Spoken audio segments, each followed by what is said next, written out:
Halo, assalamualaikum anak-anak. Bagaimana kabar kalian hari ini? Semoga selalu dalam keadaan sehat. Sebelum memulai pembelajaran hari ini, mari kita berdoa terlebih dahulu ya. Berdoa dimulai. Berdoa tidak dibatasi. Apakah kalian bersemangat mengikuti pembelajaran hari ini? Hari ini kita akan mempelajari tentang tema organ gerak hewan dan manusia. Subtema 2, manusia dan lingkungan, khususnya materi sistem gerak manusia dalam pembelajaran IPA. Selamat menyaksikan. Tahukah kamu mengapa manusia bisa bergerak seperti berjalan dan berlari? Apakah ada yang tahu? Manusia bisa bergerak seperti berjalan dan berlari dikarenakan manusia memiliki organ gerak. Dengan adanya organ gerak, kita dapat melakukan gerakan-gerakan dalam kegiatan sehari-hari. Maka dari itu, ketika manusia tidak memiliki organ gerak, manusia tidak akan bisa melakukan gerakan apa-apa. Manusia tidak akan bisa melakukan aktivitas sehari-hari. Organ gerak adalah sistem yang meneruskan perintah dari otak dalam mengendalikan gerakan-gerakan, baik gerakan-gerakan spontan karena adanya rangsangan dari luar maupun gerakan-gerakan terencana. Apakah ada yang masih ingat mengenai organ gerak manusia yang terdiri dari apa saja? Ya, benar sekali. Organ gerak pada manusia terdiri dari tulang dan otot. Kali ini kita akan membahas organ gerak pada manusia, yaitu tulang. Tulang adalah organ dengan struktur keras dan kaku yang membentuk kerangka manusia dan merupakan organ gerak pasif. Adapun jenis-jenis tulang dan fungsinya.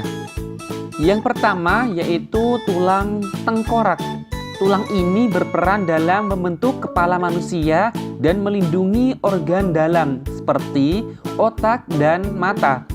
Yang kedua yaitu tulang leher. Tulang ini menjadi jalur tempat saraf dan pembuluh darah di leher, tetapi juga menjadi pelindung bagi saraf dan pembuluh darah di tulang belakang dari kerusakan. Yang ketiga yaitu tulang selangka. Tulang selangka atau tulang leher berperan membentuk bagian depan bahu. Yang keempat yaitu tulang belikat. Tulang belikat terdapat di atas sendi bahu dan merupakan bagian pembentuk bahu, menyokong pergerakan bahu, tetapi juga membantu menyeimbangkan bahu ketika kalian menggerakkan lengan ke atas dan ke bawah. Yang kelima yaitu tulang dada. Tulang dada berfungsi untuk melindungi organ jantung dan paru-paru. Yang keenam yaitu tulang belakang. Tulang belakang berfungsi untuk menopang bagian tubuh lainnya. Yang ketujuh yaitu tulang panggul. Tulang ini berfungsi untuk menghubungkan kaki dengan kerangka aksial. Yang kedelapan yaitu tulang pengupil. Tulang pengupil berfungsi sebagai tempat menempelnya otot dengan lengan dan berperan dalam menggerakkan jari. Yang kesembilan yaitu tulang hasta. Tulang ini membantu pergelangan tangan untuk memutar dan membentuk tulang lengan bawah sampai pergelangan tangan.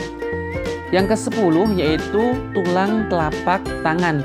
Tulang telapak tangan berfungsi sebagai penghubung antara tulang-tulang jari dengan tulang pergelangan. Yang ke-11 yaitu tulang jari tangan. Tulang ini untuk membentuk struktur dari jemari. Yang ke-12 yaitu tulang paha. Tulang paha berfungsi sebagai tulang terkuat untuk menopang badan dan sebagai penghubung tubuh bagian pinggul dan lutut. Yang ke-13 yaitu tulang tempurung lutut. Tulang tempurung lutut ini membungkus dan melindungi sendi lutut serta meningkatkan fungsi pergerakan lutut secara lebih baik. Yang ke-14 yaitu tulang kering. Tulang kering sebagai penyambung antara lutut dan pergelangan kaki, sebagai penyangga berat badan dan menjaga agar tubuh tetap seimbang. Yang ke-15 yaitu tulang betis. Sebagai tulang betis berfungsi untuk menopang dan memberi kekuatan otot pada saat berjalan atau berlari. Yang ke-16 yaitu tulang pergelangan kaki. Tulang ini sebagai pijakan untuk melangkah agar dapat berjalan. Nah, setelah kalian mempelajari materi mengenai tulang manusia, sekarang waktunya kalian untuk mengerjakan soal di bawah ini ya. Jangan lupa menulis jawaban di buku masing-masing. Kerjakan secara jujur dan mandiri. Selamat mengerjakan.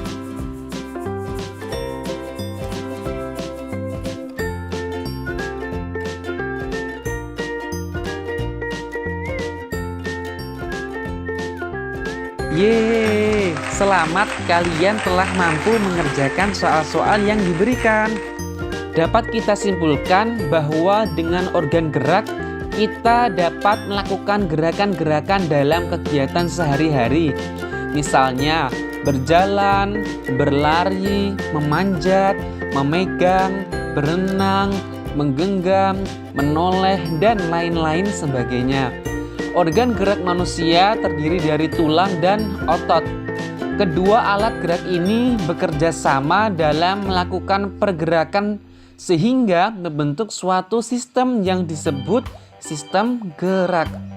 Tulang memiliki berbagai jenis tulang dan setiap tulang manusia mempunyai fungsi masing-masing.